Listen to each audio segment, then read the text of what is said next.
Hello मेरे class 9 के दोस्तों।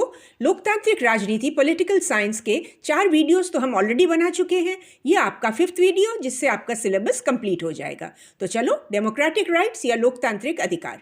अधिकार समझने के लिए हमें सबसे पहले समझना पड़ेगा नो अधिकार या अधिकारहीन अवस्था कैसा होता है। पहला एग्जाम्पल हम देखेंगे, एक देश जब दूसरे देश के नागरिकों के अधिकार पर हस्तक्षेप करता है। 9 सितंबर 2001 पे अमेरिका पर आतंकी आक्रमण हुआ था। ये तो आप जानते ही हो, वर्ल्ड ट्रेड टावर पूरा ध्वंस हो गया था। तत्कालीन प्रेसिडेंट जॉर्ज बुश ने कहा कि हमारे देश पे जिन्होंने इतना बड़ा धावा बोला है, हम उनको छोड़ेंगे नहीं। उन्होंने ग्वांतानामो नाम के जगह पे, क्यूबा में ग्वांतानामो नाम के जगह पे एक कैद बनाया और दुनिया में जहाँ भी जिसके ऊपर सस्पिशन होता था उसी को उठा के लाके ग्वांतानामो में डाल देते थे। उनके घर वालों को पता नहीं, उनके देश को पता नहीं कि वो इतने बड़े प्रिजन के अंदर हैं। एमनेस्टी इंटरनेशनल नाम के एक संस्था ने इस पर एक डॉक्यूमेंट्री बनाई। उन्होंने इसके बारे में सबको बताया कि वहाँ लोगों पर कितना अत्याचार भी होता है। अत्याचार के मारे कई बार तो कैदियों ने भूख हड़ताल कर दिया, फिर उनको ज़बरदस्ती फोर्स फीड करवाया गया। अमेरिका के नागरिकों को जब ये सब पता चला, उन्होंने बहुत बड़ी प्रदर्शनी की कि इसको बंद करो। और 2 अमेरिकन प्रेसिडेंट, ओबामा और बाइडेन, दोनों ने कहा कि हम इसको ज़रूर बंद करेंगे, पर आज भी वो चल ही रहा है, बंद तो हुआ नहीं। 2 नंबर पे हम देखेंगे, जब एक सरकार अपने ही नागरिकों को अधिकार ना दे। सऊदी अरेबिया एक देश है जिसके प्रधान हैं राजा सलमान, किंग सलमान। इस देश में एक ही वंश का शासन होता है, कोई आम चुनाव नहीं होते। यहाँ के शाह जो है कार्यपालिका, विधायिका या न्यायपालिका को नियुक्त करते हैं। लोग राजनीतिक दल नहीं बना सकते। मीडिया भी शाह के मर्जी माफिक ही लिखती है। धार्मिक आज़ादी नहीं है। इस्लाम के सिवाय दूसरे धर्मों को सार्वजनिक उत्सव मनाने की आज़ादी नहीं। फॉर एग्जाम्पल, अगर आप हिंदू हो, वहाँ हो, आप दिवाली नहीं मना सकते। स्त्रियों को वैधानिक रूप से पुरुषों से कम अधिकार मिले हैं। तो ये था कि एक देश जब अपने ही नागरिकों को कम अधिकार दे। तीसरे नंबर पे हम देखेंगे, एक संख्या वरिष्ठ सरकार अल्पसंख्यकों का अधिकार कैसे छीन सकता है। इसके लिए चलो यूरोप चलते हैं। एक छोटी सी देश है कोसोवो। इसमें 2 समुदाय के लोग हैं, सर्ब और अल्बेनियन। बहुसंख्यक सर्बों ने सरकार बनाई और जो राष्ट्रपति थे मिलोसेविच, वो उग्र राष्ट्रवादी सर्ब थे। वो चाहते थे कि अल्बेनियंस के साथ कठोर बर्ताव हो। वो उन्हें देश से खदेड़ने चाहते थे। लोगों ने उनके घर बार जला दिए, पुरुषों की हत्या की। इन पिक्चर्स को देखो, ताकि वहाँ के लोग वहाँ से भागने को मजबूर होने लगे। तो हमने 3 एग्जाम्पल्स देखे जब अधिकार नहीं मिलते हैं। अब आप सोचो, अगर आप वहाँ होते तो आपको कैसा लगता? क्या आपको ऐसी व्यवस्था नहीं मांगते कि जहाँ सुरक्षा, सम्मान और समान अवसर मिले आपको? या इन चीज़ों की एक मिनिमम गारंटी, न्यूनतम गारंटी तो हो। इसी को अधिकार कहते हैं। तो अधिकार क्या हुआ? किसी व्यक्ति का अपने देश, अपने सरकार, अपने समाज से दावा कि वो सुरक्षित, सम्मान और खुशीपूर्वक जीवन जी सके। गली में क्रिकेट खेलना आपका अधिकार है, पर क्या दूसरों के शीशा तोड़ना भी आपका अधिकार है?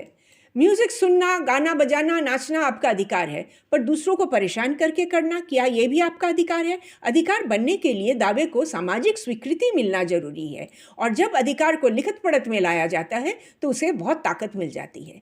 तो हमने क्या देखा? अधिकारों को जरूरत है सामाजिक स्वीकृति और अदालत द्वारा मान्यता।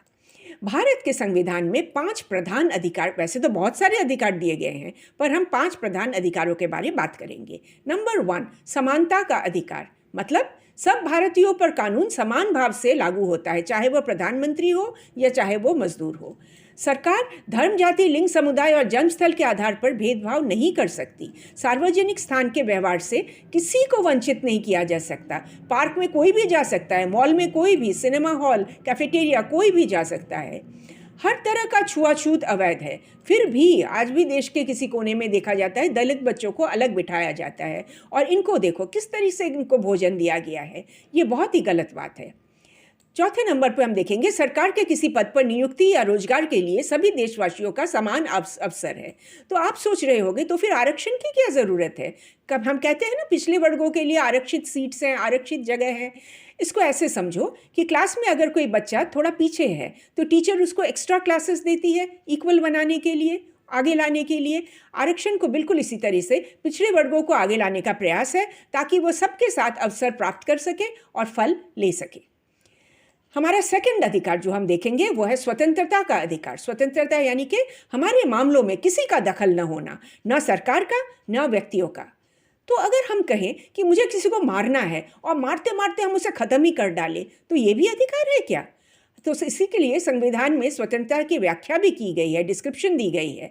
सबसे पहले हमारे पास है अभिव्यक्ति की स्वतंत्रता। हम आज़ादी से बोल सकते हैं, लिख सकते हैं, अखबार में कुछ भी आर्टिकल्स निकाल सकते हैं, टीवी चैनल पे डिस्कशन कर सकते हैं, कविता, फिर पेंटिंग, मूवीज़, इन सब चीज़ों से हम अपना विचार व्यक्त कर सकते हैं। लेकिन इसके इस्तेमाल से किसी समुदाय और व्यक्ति के खिलाफ हिंसा बिल्कुल नहीं भड़का सकते। 2 नंबर पे नागरिकों को किसी मुद्दे पर जमा होना, बैठक करना, प्रदर्शन करना, जुलूस निकालने का अधिकार है, लेकिन सार्वजनिक अवस्था या समाज में अशांति नहीं फैलाना। 3 नंबर पे किसी भी नागरिक को देश के किसी भी हिस्से में जाने की स्वतंत्रता है। सपोज आप लुधियाना में रहते हो और आपकी इच्छा है बेंगलोर यूनिवर्सिटी में पढ़े, बिल्कुल जाओ। कोई स्टूडेंट बेंगलोर का है, कहते हैं हम मुंबई विद्यापीठ में पढ़ेंगे, बिल्कुल जा सकते हैं। तो संविधान के अनुसार किसी भी व्यक्ति को उसके जीने का अधिकार और निजी स्वतंत्रता से कोई वंचित नहीं कर सकता। तो अगर पुलिस किसी को पकड़े तो उसके अधिकार से वो वंचित नहीं हो रहा। इसीलिए पुलिस पर भी नियम है कि अगर पुलिस किसी को गिरफ्तार करती है तो उन्हें गिरफ्तारी का कारण बताना है, 24 घंटों के अंदर मैजिस्ट्रेट के सामने पेश करना है, और गिरफ्तार किए गए व्यक्ति को वकील से परामर्श करने और अपने बचाव के लिए वकील रखने का अधिकार है। अब हम देखेंगे शोषण के खिलाफ अधिकार। शोषण मतलब मनुष्य जाति का अनैतिक व्यापार, बेकार काम करवाना, बाल मजदूरी, ये सब शोषण के हिस्से हैं। 4 नंबर पर हर किसी को अपना धर्म मानने का, आचरण करना और प्रचार करने का अधिकार है, पर इसका मतलब ये नहीं कि छल करके दूसरों का धर्म परिवर्तन कर दो। औरतों को आज़ादी हनन करने वाली धार्मिक प्रथाएं एकदम निषेध है। नरबलि, पशु बलि, ये सब निषेध है। सरकारी स्कूलों में किसी प्रकार के धार्मिक निर्देश नहीं होंगे, और निजी स्कूल में अगर किसी को किसी प्रकार के धार्मिक आचरण जबरदस्ती करवाया जाता है तो वो गलत काम है। फॉर एग्जाम्पल, अगर किसी धर्म ने अपने स्टूडेंट्स को उसी धार्मिक प्रथा या आचरण जबरदस्ती करवाया तो ये गलत बात है। 5वें नंबर पे सांस्कृतिक और शैक्षिक अधिकार। विशिष्ट भाषा वाले समुदाय को अपने भाषा और संस्कृति बचाने का अधिकार है। याद रखो, ये भाषा शब्द, ये भाषा है, धर्म नहीं है।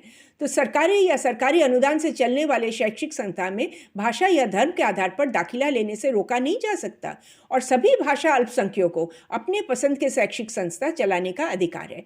फॉर एग्जाम्पल, दिल्ली में तेलुगु कम लोग बोलते हैं, तो आंध्र प्रदेश के लोगों ने आंध्रा एजुकेशन सोसाइटी बनाई, वो स्कूल चलाते हैं जहाँ आंध्रा के जो तेलुगु कल्चर है उसको वो अच्छी तरह से बता सकते हैं और प्रिजर्व कर सकते हैं। भारतीय संविधान के ये 5 प्रधान अधिकार हैं, इनको एक बार फिर से देख लो। अब ये अधिकारों का दायरा बढ़ता ही जा रहा है, नए नए कानून आ रहे हैं। फॉर एग्जाम्पल, अनुकूल पर्यावरण का अधिकार, अ गुड एनवायरनमेंट हम सबका हक है, पर्याप्त आवास हम सबका हक है, स्वास्थ्य सेवा, पर्याप्त भोजन और जल का अधिकार है, और निजता का अधिकार यानी कि हमारी प्राइवेसी का अधिकार। तो बच्चों, ये था आपका चैप्टर डेमोक्रेटिक राइट्स या लोकतंत्र अधिकार। इससे हमारा पॉलिटिकल साइंस का क्लास 9 का वीडियो सारे कंप्लीट हो गए, सिलेबस कंप्लीट हो गए। आप पहले चैप्टर को देख लो, फिर एक बार आप वीडियो देख लो, पूरा चैप्टर 5 मिनट में क्लियर हो जाएगा। Thanks for watching. कैसे कोशिश।